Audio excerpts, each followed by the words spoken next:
ಶ್ರೀ ಗುರುಭ್ಯೋ ನಮಃ. ಹರಿ ಓಂ. ಪೂಜ್ಯಾಯ ರಾಘವೇಂದ್ರಾಯ ಸತ್ಯಧರ್ಮ ರಥಾಯ ಚ ಭಜತಾಂ ಕಲ್ಪವೃಕ್ಷಾಯ ನಮತಾಂ ಕಾಮಧೇನವೇ. ಸರ್ವೇಪಿ ಸುಖಿನಃ ಸಂತು ಸರ್ವೇ ಸಂತು ನಿರಾಮಯಾಃ ಸರ್ವೇ ಭದ್ರಾಣಿ ಪಶ್ಯಂತು ಸರ್ವೇ ಸುಗುಣಶಾಲಿನಃ. ಕಲಿಯುಗದ ಕಾಮಧೇನು ಕಲ್ಪವೃಕ್ಷ ಸದೃಶರಾದ ರಾಘವೇಂದ್ರ ಸ್ವಾಮಿಗಳವರ ಭಕ್ತರು ಜಾತ್ಯತೀತವಾಗಿ ದೇಶದ ಉದ್ದಗಲಕ್ಕೂ ವಿದೇಶಗಳಲ್ಲಿಯೂ ಕೂಡ ಅನೇಕ ಸ್ಥಳಗಳಲ್ಲಿ ಇದ್ದಾರೆ. ಹೇಗೆ ಒಂದು ಊರು ಅಂತಂದರೆ ಆಂಜನೇಯ ದೇವಸ್ಥಾನದ ಇಲ್ಲದೇ ಇರುವಂಥ ಊರು ಇಲ್ಲವೋ, ರುದ್ರದೇವರ ದೇವಸ್ಥಾನವೂ ಇಲ್ಲದೇ ಇರುವಂತಹ ಊರಿಲ್ಲವೋ, ಅದರಂತೆ ರಾಯರ ಭಕ್ತರು ಇಲ್ಲದೇ ಇರುವಂತಹ ಊರು ಇಲ್ಲ ಅಂತ ಹೇಳಿದರೂ ಕೂಡ ಅತಿಶಯೋಕ್ತಿ ಆಗೋದಿಲ್ಲ. ಅಂತಹ ರಾಘವೇಂದ್ರ ಸ್ವಾಮಿಗಳವರ ಭಕ್ತರ ಉಪಯೋಗಕ್ಕೋಸ್ಕರವಾಗಿ ಮಂತ್ರಾಲಯ ಯತಿವರ ಅನ್ನುವಂತಹ ಹೆಸರಿನಲ್ಲಿ ಒಂದು ಯೂಟ್ಯೂಬ್ ಚಾನಲನ್ನು ಮಾಡಿ ರಾಘವೇಂದ್ರ ಸ್ವಾಮಿಗಳವರ ಮಹಿಮೆ, ಪೂಜೆ, ವಿಧಾನಗಳು ಎಲ್ಲವನ್ನೂ ಕೂಡ ಪ್ರಸರಿಸ್ತಾ ಇದ್ದಾರೆ. ಇದರ ಮುಖ್ಯಸ್ಥರಾದಂತಹ ನಮ್ಮವರೇ ಆದ ಮಸೂದನ್ ಅವರು ಬಹಳ ಪರಿಶ್ರಮಪಟ್ಟು ಇದನ್ನು ಸೆರೆ ಹಿಡಿದು ಪ್ರಸಾರ ಮಾಡ್ತಾ ಇದ್ದಾರೆ. ಅವರಿಗೆ ನಾವು ತುಂಬ ಮನಸ್ಸಿನಿಂದ ಆಶೀರ್ವಾದವನ್ನು ಮಾಡ್ತಾ ಇದ್ದೇವೆ. ಎಲ್ಲರಿಗೂ ನಮಸ್ಕಾರ. ಮಂತ್ರಾಲಯ ಯತಿವರ ಯೂಟ್ಯೂಬ್ ಚಾನಲ್ಗೆ ನಿಮಗೆಲ್ಲ ಪ್ರೀತಿಯ ಸ್ವಾಗತ. ನಾನು ಆಯುರ್ವೇದ ಮತ್ತು ಸಸ್ಯೌಷಧ ತಜ್ಞ ಮಧುಸೂದನ್. 2 ವರ್ಷಗಳ ಹಿಂದೆ ಮಹಿಳೆಯೊಬ್ಬರು ನನಗೆ ಫೋನ್ ಮಾಡಿ, ಸರ್ ನನ್ನ ಮಗಳು BE ಮುಗಿಸಿದಾಳೆ, ಹೆಚ್ಚಿನ ವಿದ್ಯಾಭ್ಯಾಸನ ಅಮೆರಿಕದಲ್ಲಿರುವಂಥ ಒಂದು ಪ್ರತಿಷ್ಠಿತ ಕಾಲೇಜ್ನಲ್ಲಿ ಓದಬೇಕು ಅಂತ ಅವಳಿಗೆ ಆಸೆ. ಆದರೆ ಅಪ್ಲಿಕೇಶನ್ ಹಾಕಿದಾಳೆ, ಅವಳಿಗೆ ಸೀಟ್ ಸಿಗ್ತಾ ಇಲ್ಲ, ವೀಸಾ ಕೂಡ ಆಗ್ತಾ ಇಲ್ಲ. ಅದೇ ಅವಳಿಗೊಂದು ದೊಡ್ಡ ಚಿಂತೆ ಆಗಿದೆ. ಯಾವ ದೇವ್ರ ಪೂಜೆ ಮಾಡಬೇಕು ಅಂತ ಗೊತ್ತಾಗ್ತಾ ಇಲ್ಲ ಸರ್, ದಯವಿಟ್ಟು ತಿಳಿಸ್ಕೊಡಿ ಅಂತ ಕೇಳಿದ್ರು. ಆಗ ನಾನು ಅವರಿಗೆ ಹೆಣ್ಣು ಮಕ್ಕಳು ಮನೆಯಲ್ಲೇ ಕುಳಿತು 8 ದಿನಗಳ ಕಾಲ ಮಾಡಬಹುದಾದಂಥ ಸುಲಭವಾದಂಥ ಒಂದು ರಾಘವೇಂದ್ರ ಸ್ವಾಮಿಗಳ ಸಂಕಲ್ಪ ವ್ರತದ ಬಗ್ಗೆ ಮಾಹಿತಿ ಕೊಟ್ಟೆ.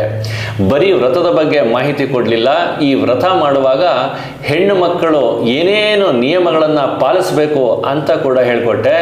ಯಾಕೆ ಅಂತಂದರೆ ರಾಘವೇಂದ್ರ ಸ್ವಾಮಿಗಳ ವ್ರತವನ್ನು ಮಾಡಬೇಕಾದ್ರೆ ನಾವು ನಿಷ್ಠೆಯಿಂದ ಮಾಡಬೇಕು, ಶ್ರದ್ಧೆಯಿಂದ ಮಾಡಬೇಕು. ಎಲ್ಲದಕ್ಕಿಂತ ಹೆಚ್ಚಾಗಿ ರಾಯರನ್ನು ನಂಬಿ, ರಾಯರು ನನ್ನ ಜೊತೆ ಇದ್ದಾರೆ ಅಂತ ನಂಬಿಕೆಯಿಂದ ಮಾಡಿದ್ರೆ ಖಂಡಿತವಾಗ್ಲೂ ಈ ವ್ರತದಿಂದ ಎಲ್ಲ ಇಷ್ಟಾರ್ಥಗಳು ಸಿದ್ಧಿಸುತ್ತೆ. 8 ದಿನಗಳ ಕಾಲ ಆ ಹುಡುಗಿ ನಾನು ತಿಳಿಸಿದಂಥ ಈ ರಾಘವೇಂದ್ರ ಸ್ವಾಮಿಗಳ ವಿಶೇಷವಾದಂಥ ಸಂಕಲ್ಪ ವ್ರತವನ್ನು ಮಾಡಿದ ಮೇಲೆ ಒಂದೇ ತಿಂಗಳಲ್ಲಿ ಅವಳಿಗೆ ಅಮೆರಿಕದ ಆ ಪ್ರಖ್ಯಾತ ಕಾಲೇಜಿನಲ್ಲಿ ಹೆಚ್ಚಿನ ವಿದ್ಯಾಭ್ಯಾಸ ಮಾಡೋದಕ್ಕೆ ಅವಕಾಶ ಸಿಕ್ತು, ಜೊತೆಗೆ ವೀಸಾ ಕೂಡ ಸಿಕ್ತು.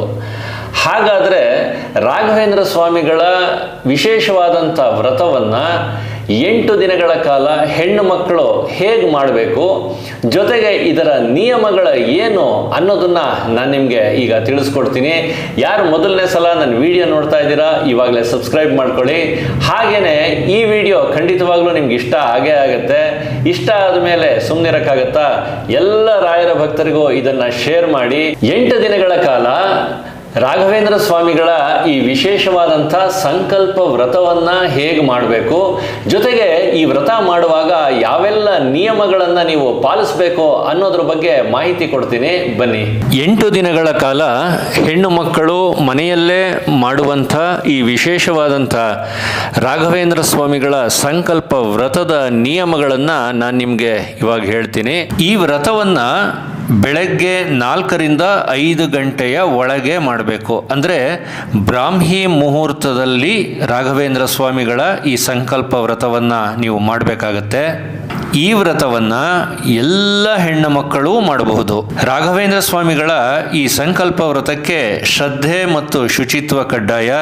ಆದ್ದರಿಂದ ವ್ರತ ಮಾಡುವ ಸ್ಥಳವನ್ನು ಪ್ರತಿನಿತ್ಯ ಶುಚಿಗೊಳಿಸಬೇಕು.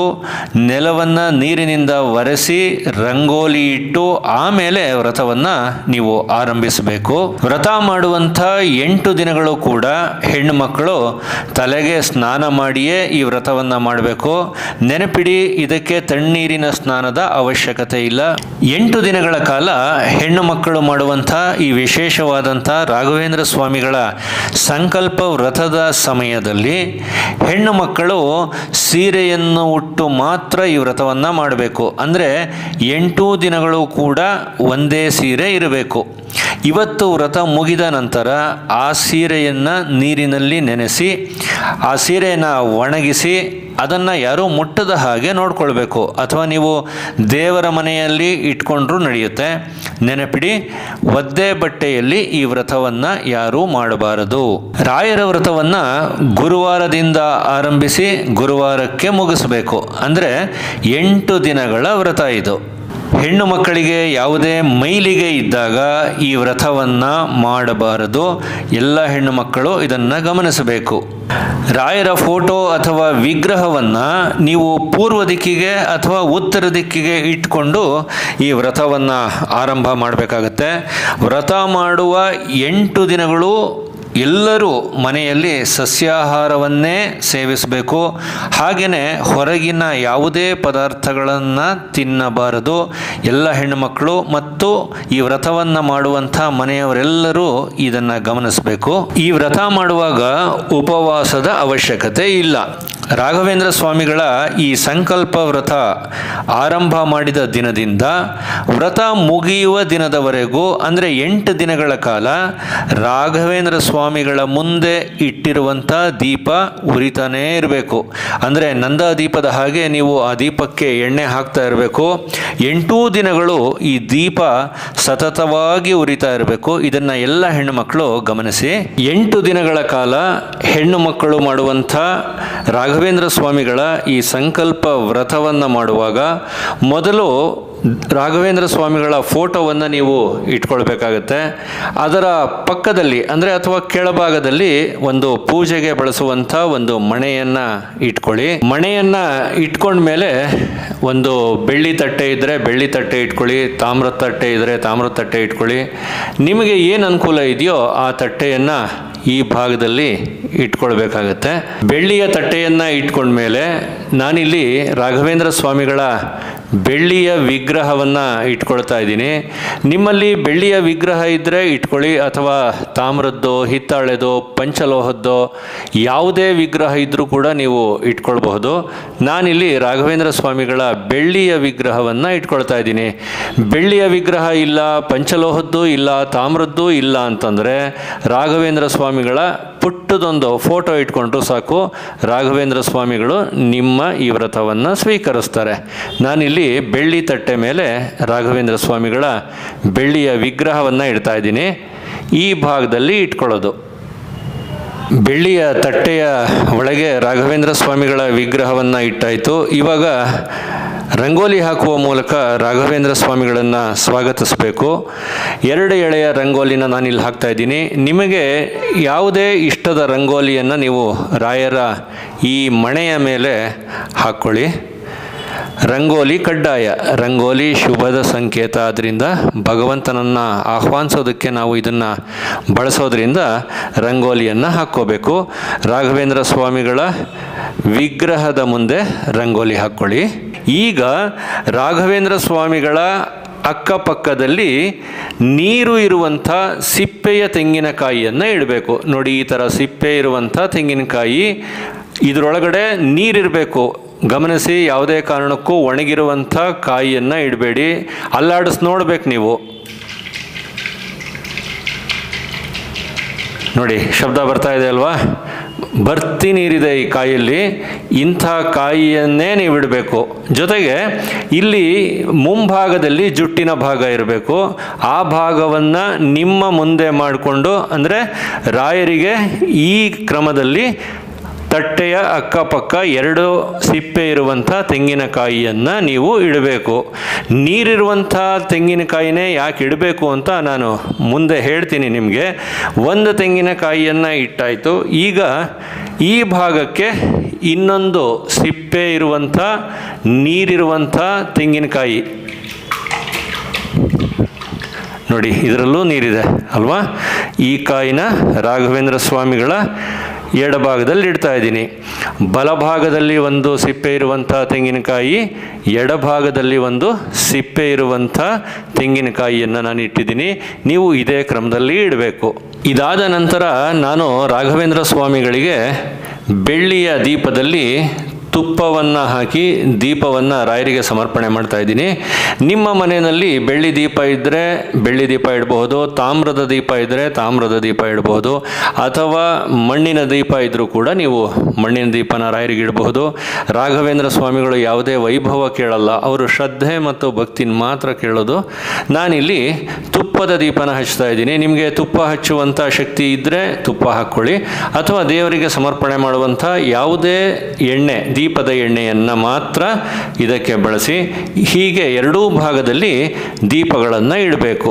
ಬಲಭಾಗದಲ್ಲಿ ರಾಘವೇಂದ್ರ ಸ್ವಾಮಿಗಳ ಬಲಭಾಗದಲ್ಲಿ ಒಂದು ದೀಪ, ಎಡಭಾಗದಲ್ಲಿ ಒಂದು ದೀಪ, ಹೀಗೆ ಎರಡೂ ಭಾಗಕ್ಕೆ ದೀಪನ ಇಟ್ಕೊಳ್ಬೇಕು ನೀವು. ರಾಘವೇಂದ್ರ ಸ್ವಾಮಿಗಳಿಗೆ ತುಳಸಿ ಬಹಳ ವಿಶೇಷ, ಅದರಲ್ಲೂ ಕೃಷ್ಣ ತುಳಸಿ ಬಹಳ ವಿಶೇಷ. ಯಾಕೆ ಅಂತಂದರೆ ಕೃಷ್ಣ ತುಳಸಿಯಲ್ಲಿ ಕೃಷ್ಣ ಇರ್ತಾನೆ. ರಾಘವೇಂದ್ರ ಸ್ವಾಮಿಗಳಿಗೆ ಅತ್ಯಂತ ಪ್ರಿಯವಾದ ದೇವರು ಅಂತಂದರೆ ಕೃಷ್ಣದೇವರು, ರಾಮದೇವರು, ನರಸಿಂಹದೇವರಲ್ವಾ. ರಾಘವೇಂದ್ರ ಸ್ವಾಮಿಗಳ ಮೇಲೆ ಈಗ ಕೃಷ್ಣ ತುಳಸಿಯನ್ನು ನಾನು ಇಡ್ತಾ ಇದ್ದೀನಿ. ನೀವು ಒಂದು ಕೃಷ್ಣ ತುಳಸಿಯನ್ನು ಇಟ್ಟರೆ ಸಾಕು, ಇದಕ್ಕೆ ಯಾವುದೇ ಹೂವಿನ ಅಲಂಕಾರದ ಅವಶ್ಯಕತೆ ಇಲ್ಲ. ಒಂದು ಕೃಷ್ಣ ತುಳಸಿಯನ್ನು ಹೀಗೆ ರಾಯರಿಗೆ ಸಮರ್ಪಣೆ ಮಾಡಿದ್ರೆ ಸಾಕು. ರಾಘವೇಂದ್ರ ಸ್ವಾಮಿಗಳಿಗೆ ನಾನಿಲ್ಲಿ ಕೃಷ್ಣ ತುಳಸಿಯನ್ನು ಸಮರ್ಪಣೆ ಮಾಡಿದ್ದೀನಿ. ಈಗ ವ್ರತ ಆರಂಭ ಆಗುತ್ತೆ.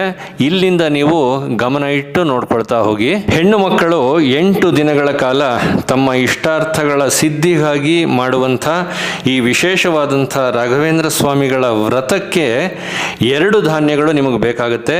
ಒಂದು ಕಡಲೆಬೇಳೆ ಬೇಕು, ಇನ್ನೊಂದು ಅಕ್ಕಿ ಬೇಕು. 8 ದಿನಗಳ ಕಾಲ ಮಾತ್ರ ನೀವು ಈ ವ್ರತ ಮಾಡೋದ್ರಿಂದ ನಿಮಗೆ 2 ಧಾನ್ಯಗಳು ತುಂಬ ಏನು ಬೇಕಿಲ್ಲ. ಒಂದು 300 ಗ್ರಾಮ್ನಷ್ಟು ಸಾಕು. 300 ಗ್ರಾಮ್ನಷ್ಟು ಕಡಲೆಬೇಳೆ, 300 ಗ್ರಾಮ್ನಷ್ಟು ಅಕ್ಕಿ, 2 ಸಾಕು. ಇಲ್ಲಿ ಕಡಲೆಬೇಳೆ ನಿಮಗೆ ಲಕ್ಷ್ಮಿಯ ಸಂಕೇತ.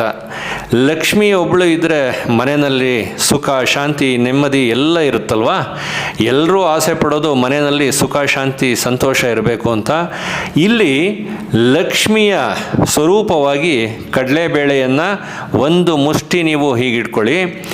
ಒಂದು ಭಾಗದಲ್ಲಿ ರಾಯರ ಬಲಭಾಗದಲ್ಲಿ ಓಂ ಶ್ರೀ ರಾಘವೇಂದ್ರಾಯ ನಮಃ ಅಂತ ಹೇಳ್ತಾ ಬಲಭಾಗದಲ್ಲಿ ಒಂದು ಮುಷ್ಟಿಯಷ್ಟು ಕಡಲೆಬೇಳೆಯನ್ನು ನೀವು ಹಾಕಬೇಕು, ಪ್ರತಿನಿತ್ಯ ಹಾಕಬೇಕು. ಇನ್ನೊಂದು ಭಾಗದಲ್ಲಿ ಒಂದು ಮುಷ್ಟಿಯಷ್ಟು ಅಕ್ಕಿಯನ್ನು ಹಾಕಬೇಕು. ನಾನಿಲ್ಲಿ ಒಂದು ಮುಷ್ಟಿಯಷ್ಟು ಅಕ್ಕಿಯನ್ನು ಇಟ್ಕೊಂಡಿದ್ದೀನಿ.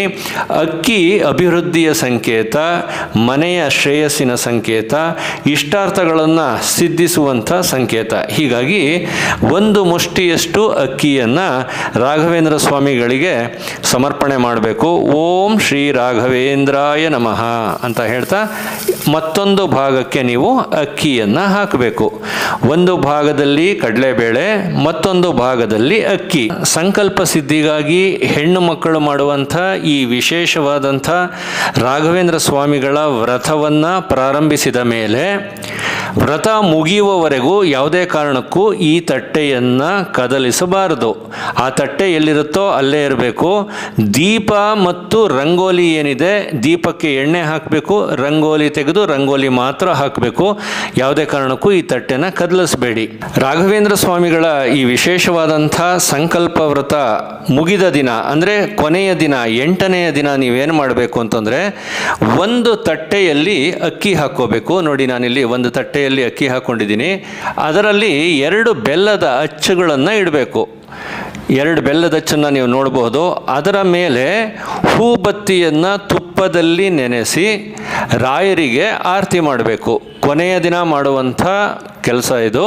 ಕೊನೆಯ ದಿನ ಮಾಡುವಂಥ ವ್ರತದ ಕೊನೆಯ ಘಟ್ಟ ಇದು. ಇಲ್ಲಿ ನೀವು ರಾಘವೇಂದ್ರ ಸ್ವಾಮಿಗಳಿಗೆ ಒಂದು ತಟ್ಟೆನಲ್ಲಿ ಅಲ್ಲಿ ಕಡಲೆಬೇಳೆ ಮತ್ತು ಅಕ್ಕಿ ತುಂಬಿದೆ.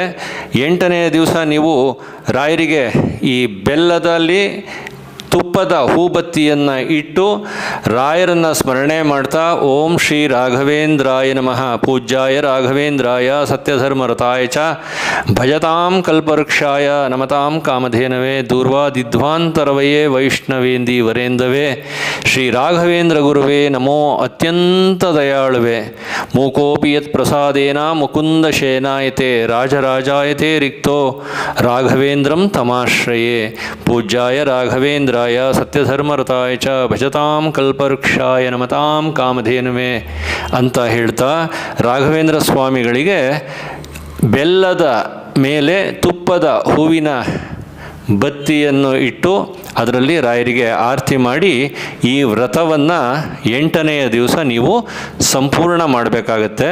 8 ದಿನಗಳ ಕಾಲ ರಾಘವೇಂದ್ರ ಸ್ವಾಮಿಗಳ ಈ ಸಂಕಲ್ಪ ವ್ರತವನ್ನು ನೀವು ಮುಗಿಸಿದ ಮೇಲೆ ರಾಘವೇಂದ್ರ ಸ್ವಾಮಿಗಳನ್ನು ಪ್ರತಿಷ್ಠಾಪನೆ ಮಾಡಿರುವಂಥ ಈ ತಟ್ಟೆನಲ್ಲಿ 8 ಮುಷ್ಟಿಯಷ್ಟು ಕಡಲೆಬೇಳೆ, 8 ಮುಷ್ಟಿಯಷ್ಟು ಅಕ್ಕಿ ಇದರಲ್ಲಿ ಶೇಖರಣೆ ಆಗಿರುತ್ತಲ್ವ. ಈ ಅಕ್ಕಿ ಮತ್ತು ಕಡಲೆಬೇಳೆಯನ್ನು ನೀವೇನು ಮಾಡಬೇಕು ಅಂತಂದರೆ 2 ಧಾನ್ಯಗಳನ್ನು ಮಿಶ್ರಣ ಮಾಡಬೇಕು. ಅಕ್ಕಿನ ಮತ್ತು ಕಡಲೆಬೇಳೆಯನ್ನು ಎರಡನ್ನೂ ಮಿಶ್ರಣ ಮಾಡಿ ಅದರಿಂದ ಅಕ್ಕಿ ಕಡಲೆಬೇಳೆ ಪಾಯಸವನ್ನು ತಯಾರಿಸಬೇಕು. ಅಕ್ಕಿ ಕಡಲೆಬೇಳೆ ಪಾಯಸ ತಯಾರಿಸಬೇಕಾದ್ರೆ ಸಿಹಿ ಬೇಕಾಗುತ್ತಲ್ವ.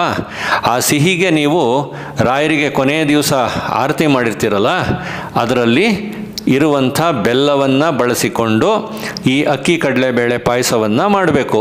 ಅಕ್ಕಿ ಕಡಲೆಬೇಳೆ ಪಾಯಸವನ್ನು ಮಾಡಿದ ಮೇಲೆ ರಾಘವೇಂದ್ರ ಸ್ವಾಮಿಗಳ ಮುಂದೆ ಅದನ್ನು ತಂದು ಅದನ್ನು ಒಂದು ಬಟ್ಲಲ್ಲಿ ಇಟ್ಟು ಅದನ್ನು ರಾಘವೇಂದ್ರ ಸ್ವಾಮಿಗಳಿಗೆ ನೈವೇದ್ಯ ಮಾಡಿ, ನನ್ನೆಲ್ಲ ಇಷ್ಟಾರ್ಥಗಳನ್ನು ನೆರವೇರಿಸ್ಕೊಡಿ, ನನ್ನೆಲ್ಲ ಕಷ್ಟಗಳನ್ನು ಪರಿಹಾರ ಮಾಡಿ ಅಂತ ನೀವು ಭಕ್ತಿಯಿಂದ ಪ್ರಾರ್ಥನೆ ಮಾಡಿದ್ರೆ ರಾಘವೇಂದ್ರ ಸ್ವಾಮಿಗಳು ಖಂಡಿತವಾಗಿಯೂ ಕೂಡ ನಿಮ್ಮೆಲ್ಲ ಇಷ್ಟಾರ್ಥಗಳನ್ನು ನೆರವೇರಿಸ್ತಾರೆ, ನಿಮ್ಮೆಲ್ಲ ಕಷ್ಟಗಳನ್ನು ದೂರ ಮಾಡ್ತಾರೆ. ರಾಯರನ್ನು ನಂಬಿ ಯಾರು ಈ ವ್ರತವನ್ನು ಮಾಡ್ತಾರೆ ಖಂಡಿತವಾಗ್ಲೂ ಅವರ ಬದುಕು ಬಂಗಾರ ಆಗುತ್ತೆ. ರಾಘವೇಂದ್ರ ಸ್ವಾಮಿಗಳಿಗೆ 8 ದಿನಗಳ ಕಾಲ ಸಂಕಲ್ಪ ವ್ರತ ಮಾಡಾಯಿತು. ಆ ಧಾನ್ಯಗಳಿಂದ ಅಕ್ಕಿ ಕಡಲೆಬೇಳೆ ಪಾಯಸ ಮಾಡಿ ರಾಯರಿಗೆ ನೈವೇದ್ಯ ಮಾಡಾಯಿತು. ಈಗ ರಾಯರಿಗೆ ಸಮರ್ಪಣೆ ಮಾಡಿದಂಥ 2 ಸಿಪ್ಪೆ ಇರೋ ತೆಂಗಿನಕಾಯಿ ಇದೆಯಲ್ವಾ, ಇದರಲ್ಲಿ ಒಂದು ತೆಂಗಿನಕಾಯಿಯನ್ನು ಅಂದರೆ ರಾಯರ ಬಲಭಾಗದಲ್ಲಿ ಇರುವಂಥ ಈ ತೆಂಗಿನಕಾಯಿನ ನಿಮ್ಮ ಊರಲ್ಲಿ ಅಥವಾ ನಿಮ್ಮ ಮನೆಯ ಹತ್ತಿರುವಂಥ ಯಾವುದಾದರೂ ರಾಘವೇಂದ್ರ ಸ್ವಾಮಿಗಳ ಮಠಕ್ಕೆ ನೀವು ಈ ತೆಂಗಿನಕಾಯಿಯನ್ನು ಕೊಡಬೇಕು. ಕೊಡುವಾಗ ಹೇಳಬೇಕು, ನನ್ನ ಮನೆಯಲ್ಲಿ ರಾಘವೇಂದ್ರ ಸ್ವಾಮಿಗಳ ಸಂಕಲ್ಪ ವ್ರತ ಮಾಡಿದ್ದೀನಿ, ಆ ವ್ರತದ ತೆಂಗಿನಕಾಯಿ ಇದು, ದಯವಿಟ್ಟು ಇದನ್ನು ರಾಯರಿಗೆ ನೈವೇದ್ಯಕ್ಕೆ ಬಳಸ್ಕೊಳ್ಳಿ ಅಂತ ಹೇಳಿದ್ರೆ ಮಠದಲ್ಲಿ ಮಾಡುವಂಥ ರಾಯರ ನೈವೇದ್ಯಕ್ಕೆ ಈ ತೆಂಗಿನಕಾಯಿಯನ್ನು ಒಂದು ತೆಂಗಿನಕಾಯಿನ ಅವ್ರು ಬಳಸ್ಕೊಳ್ತಾರೆ. ಇನ್ನೊಂದು ತೆಂಗಿನಕಾಯಿ ಇದೆಯಲ್ಲ, ಈ ತೆಂಗಿನಕಾಯಿ ಅಂದರೆ ಎಡಭಾಗದಲ್ಲಿ ರಾಯರ ಎಡಭಾಗದಲ್ಲಿರುವಂಥ ಈ ತೆಂಗಿನಕಾಯಿಯನ್ನು ಅಕ್ಕಿ ಕಡಲೆಬೇಳೆ ಪಾಯಸ ನೀವು ನೈವೇದ್ಯಕ್ಕೆ ಏನು ಮಾಡಿರ್ತೀರಲ್ಲ ಆ ನೈವೇದ್ಯಕ್ಕೆ ಈ ತೆಂಗಿನಕಾಯಿಯನ್ನು ಸಂಪೂರ್ಣವಾಗಿ ಅದನ್ನು ತುರಿ ತೆಗೆದು ಅದನ್ನು ಅಕ್ಕಿ ಕಡಲೆಬೇಳೆ ಪಾಯಸಕ್ಕೆ ಮಿಶ್ರಣ ಮಾಡಬೇಕು. ಅಂದರೆ ತೆಂಗಿನಕಾಯಿ ಇಲ್ಲಿ ಬೇಯಬಾರದು. ಇದನ್ನು ಎಲ್ಲ ಹೆಣ್ಮಕ್ಳು ಗಮನಿಸಿ. ಅಕ್ಕಿ ಕಡಲೆಬೇಳೆ ಪಾಯಸ ನೈವೇದ್ಯ ಮಾಡಿದ ಮೇಲೆ ಈ ತೆಂಗಿನಕಾಯಿಯ ತುರಿಯನ್ನು, ಹಸಿಯಾಗಿರುವಂಥ ತೆಂಗಿನಕಾಯಿ ತುರಿಯನ್ನು ಆ ನೈವೇದ್ಯದ ಮೇಲೆ ಅದನ್ನು ಹಾಕಬೇಕು.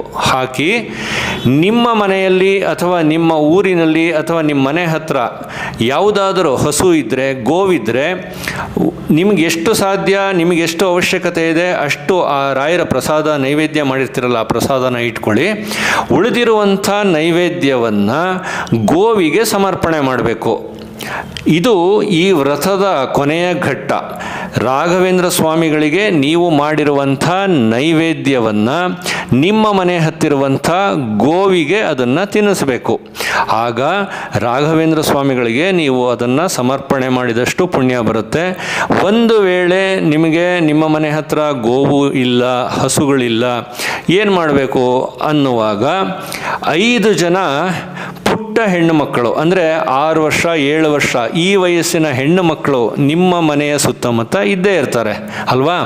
ಆ ಹೆಣ್ಣು ಮಕ್ಕಳನ್ನು ಕರೆದು ಈ ರಾಯರ ಪ್ರಸಾದ ಅಕ್ಕಿ ಕಡಲೆಬೇಳೆ ಪಾಯಸ ಇರುತ್ತಲ್ಲ ಆ ಪಾಯಸವನ್ನು ಆ ಮಕ್ಕಳಿಗೆ ಕೊಟ್ಟರೆ ನಿಮಗೆ ರಾಯರಿಗೆ ಸಮರ್ಪಿಸಿದಷ್ಟೇ ಪುಣ್ಯ ಬರುತ್ತೆ. ಯಾಕೆ ಅಂತಂದರೆ ಮಕ್ಕಳನ್ನು ನಾವು ಭಗವಂತನ ಸ್ವರೂಪ ಅಂತ ನಾವು ಕಾಣ್ತೀವಲ್ಲ, ಹಾಗಾಗಿ ರಾಯರ ಪ್ರಸಾದವನ್ನು, ನೈವೇದ್ಯ ಪ್ರಸಾದವನ್ನು 5 ಜನ ಹೆಣ್ಣು ಮಕ್ಕಳಿಗೆ ಸಮ ಪ್ರಮಾಣದಲ್ಲಿ ಅದನ್ನು ರಾಯರ ಪ್ರಸಾದವನ್ನು ಹಂಚಿ ಆ ಹೆಣ್ಣು ಮಕ್ಕಳಿಗೆ ನೀವು ನಮಸ್ಕಾರ ಮಾಡಿದ್ರೆ ಈ ವ್ರತದ ಸಂಪೂರ್ಣ ಪುಣ್ಯ, ಸಂಪೂರ್ಣ ಅನುಗ್ರಹ ನಿಮಗಾಗುತ್ತೆ. ನಿಮ್ಮೆಲ್ಲ ಕಷ್ಟಗಳು ದೂರ ಆಗುತ್ತೆ, ನಿಮ್ಮೆಲ್ಲ ಇಷ್ಟಾರ್ಥಗಳನ್ನು ಕೂಡ ರಾಘವೇಂದ್ರ ಸ್ವಾಮಿಗಳು ನೆರವೇರಿಸ್ತಾರೆ. ಇದು ರಾಘವೇಂದ್ರ ಸ್ವಾಮಿಗಳಿಗಾಗಿ ಹೆಣ್ಣು ಮಕ್ಕಳು 8 ದಿನಗಳ ಕಾಲ ಮನೆಯಲ್ಲೇ ಮಾಡುವಂಥ ವಿಶೇಷವಾದಂಥ ರಾಘವೇಂದ್ರ ಸ್ವಾಮಿಗಳ ವ್ರತ. ಕಷ್ಟಗಳು ಮತ್ತು ಅವಮಾನಗಳು ಮನುಷ್ಯನಿಗೆ ಆಗಲೇಬೇಕು. ಯಾಕೆ ಅಂತಂದರೆ ಅವಾಗಲೇ ನಾವು ಗಟ್ಟಿಯಾಗೋದು. ಆದ್ದರಿಂದ ಯಾರು ಕಷ್ಟಗಳು ಬಂದಿದೆ ಅಂತ ಭಯ ಪಡೋದಾಗಲಿ, ಅವಮಾನಗಳನ್ನು ಮಾಡ್ತಾ ಇದ್ದಾರೆ ಅಂತ ಕಣ್ಣೀರು ಹಾಕೋದಾಗಲಿ ಖಂಡಿತ ಮಾಡಬೇಡಿ. ಯಾಕೆ ಅಂತಂದರೆ ಮಂತ್ರಾಲಯದ ಬೃಂದಾವನದೊಳಗೆ ಸಾವಿರಾರು ಸಾಲಿಗ್ರಾಮಗಳ ಮಧ್ಯೆ ರಾಘವೇಂದ್ರ ಸ್ವಾಮಿಗಳು ಕುಳಿತಿರೋದೇ ನಮ್ಮ ನೋವುಗಳನ್ನು ಕೇಳೋದಕ್ಕೆ, ನಮ್ಮ ಕಷ್ಟಗಳನ್ನು ಪರಿಹಾರ ಮಾಡೋದಕ್ಕೆ. ನಂಬಿ ಕೆಟ್ಟವರಿಲ್ಲವೋ ಗುರುಗಳ ನಂಬದೇ ಕೆಡುವರುಂಟೋ ಅಂತ ಜಗನ್ನಾಥದಾಸರು ಹೇಳಿಲ್ವಾ? ಆದ್ರಿಂದ ರಾಘವೇಂದ್ರ ಸ್ವಾಮಿಗಳನ್ನು ನಂಬಿ ಯಾವ ಹೆಣ್ಣು ಮಕ್ಕಳು 8 ದಿನಗಳ ಕಾಲ ಈ ಸಂಕಲ್ಪ ವ್ರತವನ್ನು ಮಾಡ್ತೀರಾ, ಖಂಡಿತವಾಗ್ಲೂ ರಾಘವೇಂದ್ರ ಸ್ವಾಮಿಗಳು ನಿಮ್ಮ ಎಲ್ಲ ಇಷ್ಟಾರ್ಥಗಳನ್ನು ನೆರವೇರಿಸ್ತಾರೆ, ನಿಮ್ಮ ಎಲ್ಲ ಕಷ್ಟಗಳನ್ನು ಪರಿಹರಿಸ್ತಾರೆ ಅಂತ ಹೇಳ್ತಾ ಇವತ್ತಿನ ವಿಡಿಯೋ ಇಲ್ಲಿಗೆ ಮುಗಿಸ್ತಾ ಇದ್ದೀನಿ. ಮುಂದಿನ ವಿಡಿಯೋದಲ್ಲಿ ಮತ್ತೊಂದು ರಾಯರ ವಿಶೇಷವಾದಂಥ ವ್ರತದ ಬಗ್ಗೆ ಮಾಹಿತಿ ಕೊಡ್ತೀನಿ. ಅಲ್ಲಿಯವರೆಗೂ ಎಲ್ರಿಗೂ ನಮಸ್ಕಾರ.